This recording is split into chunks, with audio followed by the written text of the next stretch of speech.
Picture this. You're an ancient rebel leader. You've got an army, you've got weapons, and you want to take over the throne.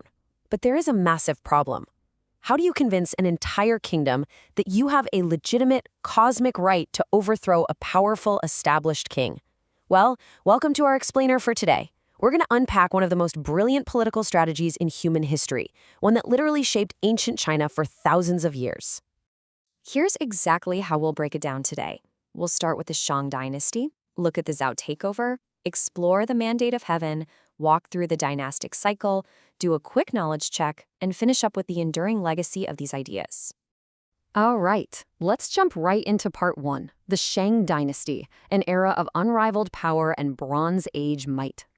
To really understand how this political revolution happened, we have to travel back to China's first historically verified ruling house, the Shang dynasty, reigned from roughly 1600 to 1050 BCE, and they were an absolute powerhouse. They built this highly complex Bronze Age civilization with massive earth-walled cities. We're talking bulwarks standing 30 feet high. And their kings? They weren't just military commanders riding in on horse-drawn chariots with bronze spears to plunder neighboring cultures. They were also high priests. They claimed the exclusive right to talk to the spirit world, worshiping a supreme deity known as Di. Now you might be wondering, how do we actually know all this? Well, our physical evidence is fascinating. It comes from oracle bones. Shang kings would carve written characters onto animal bones or turtle shells, apply intense heat until they cracked, and then read those cracks to predict the future. They'd ask about everything from impending harvests to military campaigns. And this wasn't just magic. It was literally the birth of the earliest Chinese logographic writing, which allowed them to organize time, keep records, and pass knowledge down through generations. So, moving on to part two, the Zhou takeover, and a rebellion for a just cause. As history constantly shows us, no empire lasts forever.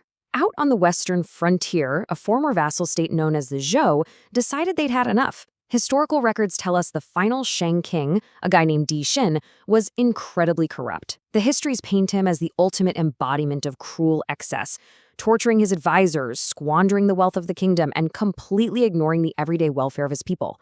Plus, the Shang had become deeply reliant on extreme rituals, including massive human sacrifices, which, as you can imagine, bred a lot of deep discontent.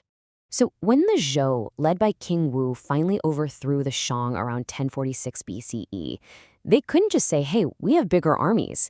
They needed a total rebrand. They fundamentally shifted away from a regime built on military terror and fear. Instead, they campaigned on moral responsibility and virtuous leadership. They heavily scaled back those extreme rituals. But to really make this stick, they needed a powerful philosophy to back it all up. Which brings us to part three, the mandate of heaven, basically the ultimate cosmic PR campaign. The Zhou had to convince the people they had the absolute right to rule. So they introduced this brilliant concept of a higher power, referred to simply as heaven. The mandate of heaven was kind of like a cosmic report card. The ruler gets the title Son of Heaven. But, and this is the genius part, he only keeps the job if he passes the moral test of protecting the people. The Zhou argued that the Shang hadn't just lost a battlefield skirmish, they had literally lost heaven's favor because they were so cruel. This single idea completely transformed Chinese civilization.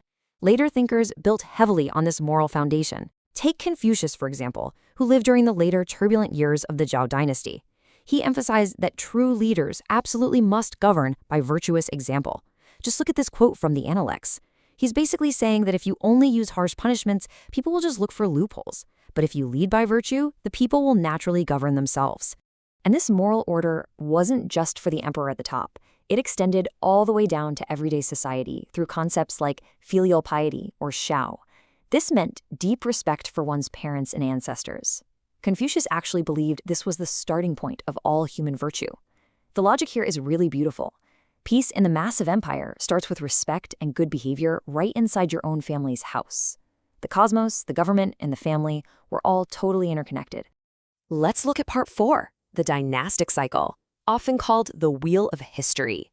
Because the mandate could be given, it could for sure be taken away. And this created a massive repeating pattern of cause and effect, known as the dynastic cycle. It goes like this. Step one, a new dynasty, like the Zhou, brings peace, fixes things up, and clearly has heaven's blessing. Step two, over generations, that aging dynasty becomes corrupt, taxes get too high, and they neglect their duties, just like the last Shang kings. Step three, the cosmos reacts. Natural disasters, famines, and peasant revolts signal that heaven is withdrawing its favor, which leads right into step 4. This totally justifies a new virtuous leader stepping up, claiming the mandate, and starting the whole cycle over again.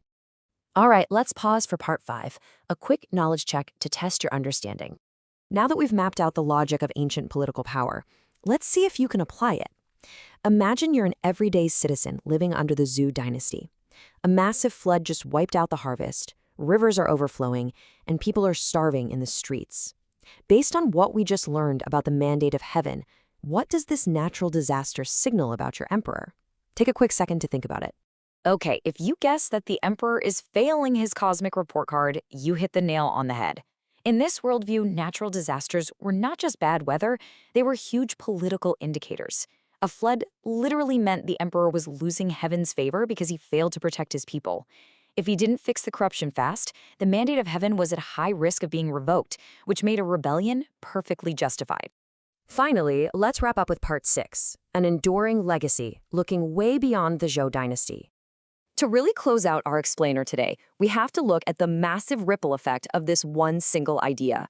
Even though the Zhou dynasty eventually fractured and fell apart into the Warring States period, their big idea survived.